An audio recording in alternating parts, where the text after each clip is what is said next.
तो hello guys, मैं उम्मीद करता हूँ अच्छे होगे, मस्त होगे, बढ़िया होगे। तो आज बात करने वाले हैं अनुलेखन। ये वाइवा टॉपिक है, very very important craze topic है सन 2024 की दृष्टि से। तो मैं चाहता हूँ एक बार इस टॉपिक को आप जरूर देखिए, तो ये बहुत इंपॉर्टेंट टॉपिक है। ये अनुलेखन जो है, इसमें क्या होता है क्या नहीं होता है, मैं सब पूरी जानकारी आपको अच्छे से बताऊंगा।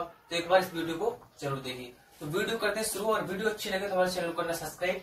ओके, और आप डिस्क्रिप्शन जाके देख सकते हो, मैंने पहली वीडियो बना दी है, उन्हें जाके देख सकते हो। इसके बारे में, बायो के बारे में और भी देख सकते हो। ठीक है, तो ओके, वीडियो करते हैं शुरू। अनुलेखन, ठीक है।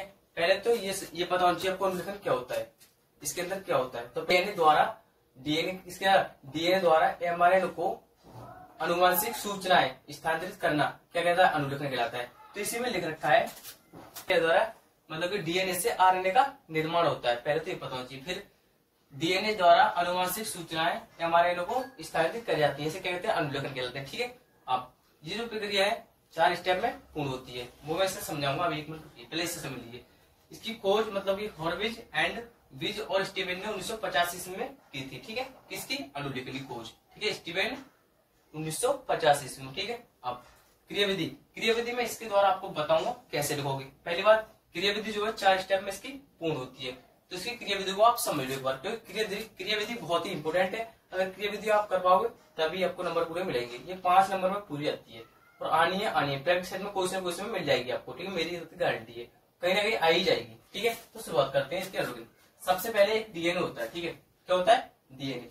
पहली प्रश्न है आरएनए श्रृंखला का प्रारंभ, मतलब कि पहले आरएनए श्रृंखला का प्रारंभ कैसे होता है। सब आरएनए श्रृंखला का प्रारंभ, मतलब आरएनए श्रृंखला का प्रारंभ किस प्रकार से होता है। तो सबसे पहले होता है एक डीएनए। ठीक है, डीएनए होता है, डीएनए के अंदर 4 प्रकार के नाइट्रोजन क्षारक होती है, मतलब कि एडेनिन, ग्वानिन और साइटोसिन, थाइमिन।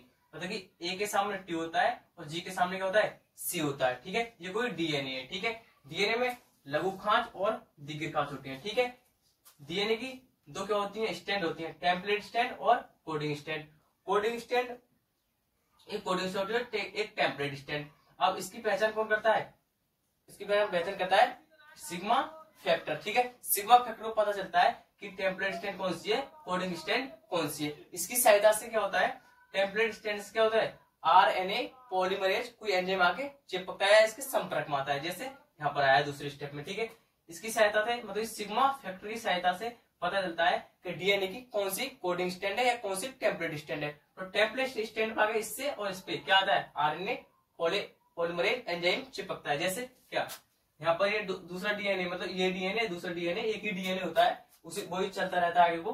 तो मतलब कि ये जो है, इस पे आगे क्या है, आरएनए को पॉलीमरेज एंजाइम आता है और इसके संपर्क में आके चिपक जाता है। ठीक है, जब चिपक जाता है तो ये सिग्मा होता है, इसको क्या होता है, अंदर की ओर ढकेलता है। कैसे, इसको ये अंदर की ओर ढकेल देता है। कैसे, अंदर को ओर को ढकेलता है, और क्या है, बाद में सिग्मा जो है बाहर को निकल कर आता है। आरएनए पॉलीमरेज एंजाइम होता है, जो इसके अंदर पहुंच जाता है, किसके, डीएनए के अंदर पहुंच जाता है। जैसे तीसरे स्टेप में, जब तीसरे स्टेप में आरएनए पॉलीमरेज, ये आरएनए पॉलीमरेज है ये वाला, तो क्या ये अंदर को चलाएगा, किसके, डीएनए के अंदर को।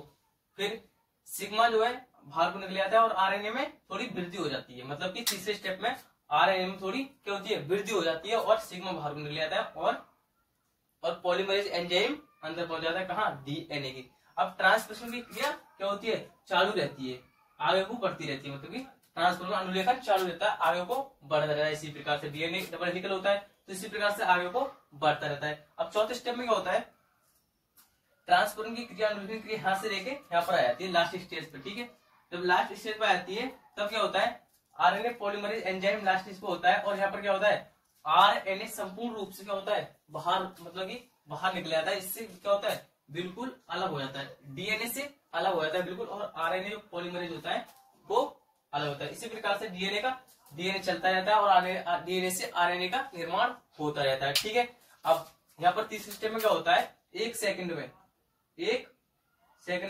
क्या होता है, ये 30 न्यूक्लियोटाइड की दर से बढ़ता है। मतलब क्या होता है, आरएनए में वृद्धि होती है 1 सेकंड में 30 न्यूक्लियोटाइड की वृद्धि की दर से होती है। ठीक है,